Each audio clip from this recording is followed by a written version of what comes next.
All right, welcome back to the channel. So in this video, we're going to review the fight that took place last night between Jermell Charlo and Brian Castano, and also the undercard fights. A whole lot of people are upset about the fight being a draw, thinking one guy won or the other guy won. But let's talk about that in this video.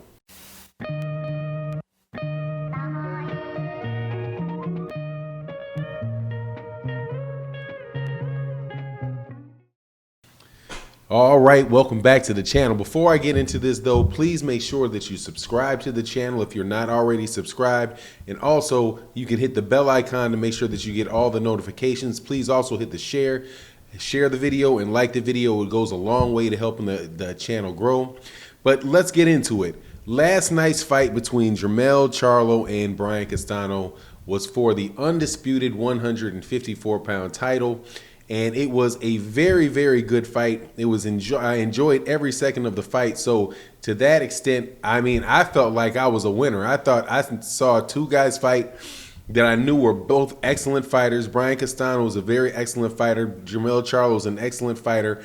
And going into the fight, I thought that Jermell Charlo was going to win, but I was pretty sure, like, Brian Castano's just got this style that he's just a very, very good fighter. And the reason that I knew that to be the case is because he fought to a draw with Erislandy Lara. And Erislandy Lara is a terrific, even in his advanced age, is still a terrific fighter. So that tells you what kind of fighter Brian Castano is. So, you know, I enjoyed the fight. Before we get into that fight, let's just talk a little bit about the undercard, because I'm not going to do a separate video discussing the undercard. Aleem fought, I can't remember the other guy's name, and it was a really good, very, very good fight. This young man, I believe, was out of Ecuador. Forgive me for not knowing his name. You know, really did put on a good show against Aleem. I thought Aleem did enough to have, you know, at least gotten to a draw, if not win the fight. I think that he scored most of the points, but it is what it is. The other guy won, and it is congratulations to him. Also, you had Rolly Romero versus Anthony Yiggett. My opinion of Rolly Romero has not changed at all. I do not think that he's I don't like him very much as a fighter. The way that he handled himself in the ring against Anthony Yiggett, for me, it's just a big turnoff. When you have a guy that's literally hitting people, purposely aiming elbows at people's face, you know, it's just like, come on, Riley, you're going to win the fight. Why you got to resort to elbowing a dude in his face? But it is what it is. It's a war in there. Rolly Romero goes in there like he's a warrior, and he gets a knockout. Very, very hard shots. Definitely was hurting that guy. But again, you know, I'm just not a big fan of his style at 135 pounds. I think somebody that can get on the inside of Rolly Romero and can definitely beat Rolly Romero. I don't have him being one of the top guys. I don't think he'll be able to get, you know, like a Teofimo Lopez. I don't think he's beating somebody like a Devin Haney. Definitely don't think he's going to beat Gervonta Davis winging for the fences with every punch. But that's my take on it. But it was a good fight for him. He won. He's still the WBA. I think he's the lightweight interim champion. So, you know, good win for him. But on to the main event that everybody wants to talk about. That was Jermell Charlo and Brian Castano. Jermell Charlo, to me, this fight looked like this to me. It looked like the tale of pretty much of two halves, and also a tale of positioning in the ring. In that Brian Castano won the majority of the rounds in the first half of the fight. Jermell Charlo won the majority of the rounds in the second half of the fight. And I think that when the fight was, and as far as positioning goes, whenever the fight was up against the ropes, that's when Brian Castano would light off a lot of shots, and many of the shots didn't land.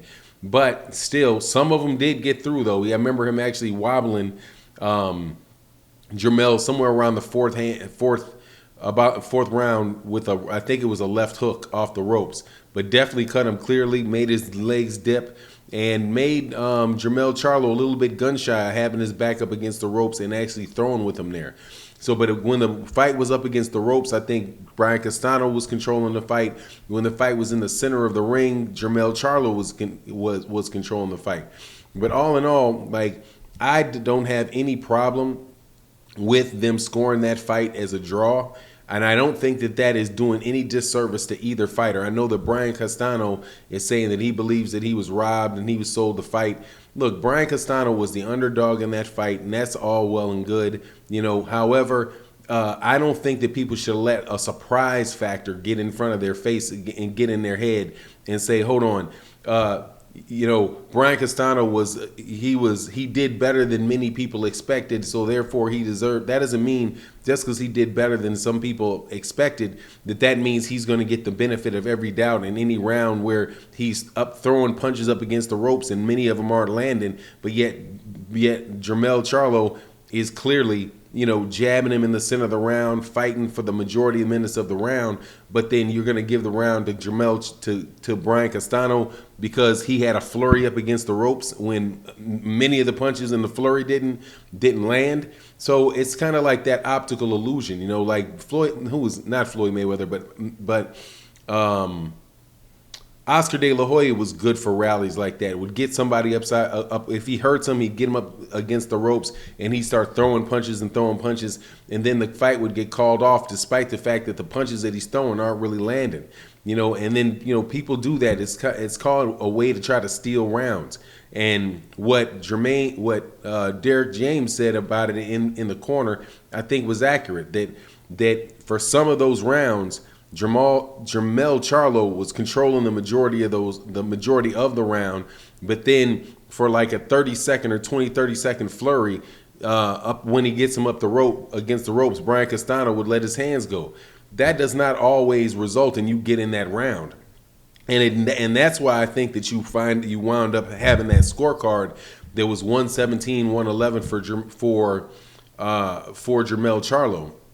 Because one of the judges may not, especially if those flurries are happening right on top of the judge and the judge can see that the punches aren't landing, some of those things he might change to defense if you're slipping points and give somebody, if you're throwing a bunch of shots and missing, somebody may give you credit for defense for making the other guy miss.